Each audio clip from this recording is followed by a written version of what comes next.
Divine distinction. Divine distinction. Here's what it is. Why did they come after Shadrach, Meshach, and Abednego? They were different. Your difference will make the difference.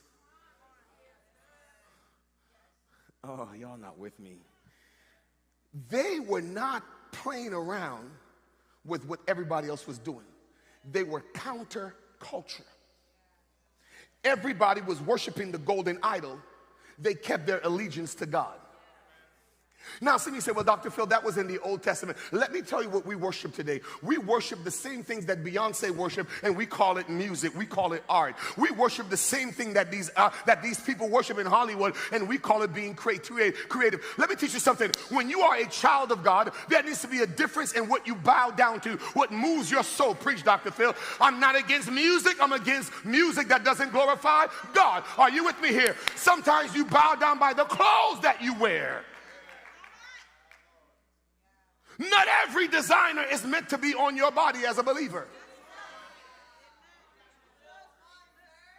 I know it looks cute. I know it looks good. I know it makes you have that drip. But is it representing modesty?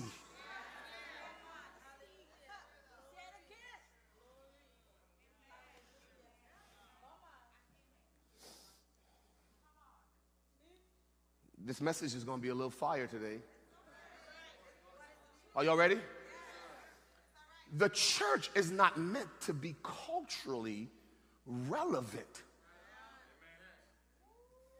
If we want to be a church that's culturally relevant, we're not going to be relevant to heaven. You were meant to be different. Y'all scared? You were meant to represent a different kingdom. You were meant to represent different values. If we go to a nightclub and we see the people coming out of a nightclub and we come to Agape on Sunday morning, is there a difference in the outfits?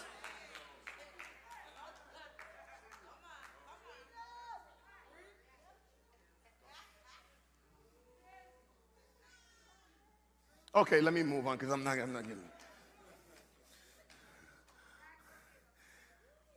Truth. Divine influence conditions natural elements for supernatural outcomes.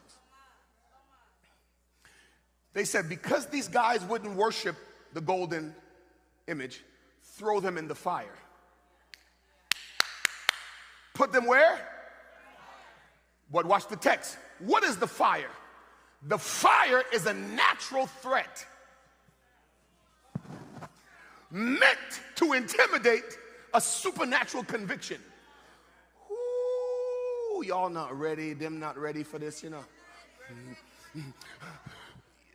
The fire was meant to be a visible threat to come against what's invisible.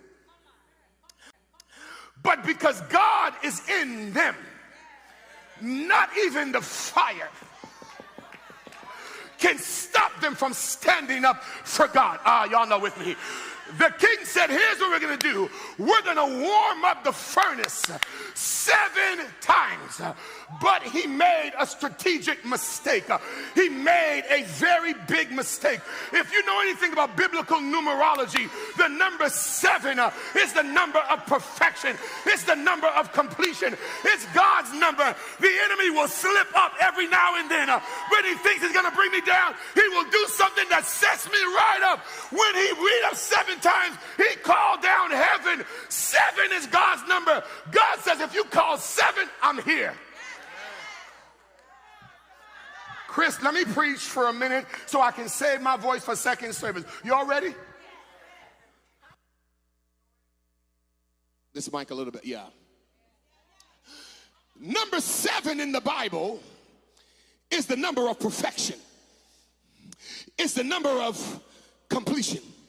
King Nebuchadnezzar made a mistake. If he called 1, he would still be in trouble because 1 is the number of sovereignty. If he called 2, he would still be in trouble because 2 is the number of unity. If he called 3, he would still be in trouble because 3 is the number of Trinity. If he called 4, he would still be in trouble because that's God's movement. If he called 5, he would still be in trouble because that's the number of grace. If he called 6, he would still be in trouble, but it's the number of man. But he called 7, and God said, if you put 7 in, that means I'm invited. He invited God in the fire before he started the fire. Y'all not praying with me here. The devil will slip up and make a strategic mistake when he's trying to mess with you. He's actually messing with heaven. The Bible tells me that when they threw the men in the fire, Nebuchadnezzar went up the next morning. He said, I put 3 men in the fire, but there's a 4th one walking in the fire. Where did the 4th one come from? You called him before you started the fire. Every devil in hell that comes against me, I call the number 7 over my life. You will fall 7 times. You will fail 7 times. I declare it over my life in Jesus' name. Failure is not my portion. Failure is not my reality, because if God is in it. Y'all sit down for a minute. Divine influence conditions what? Natural elements for supernatural. Let me give you number 3. Can I land the plane?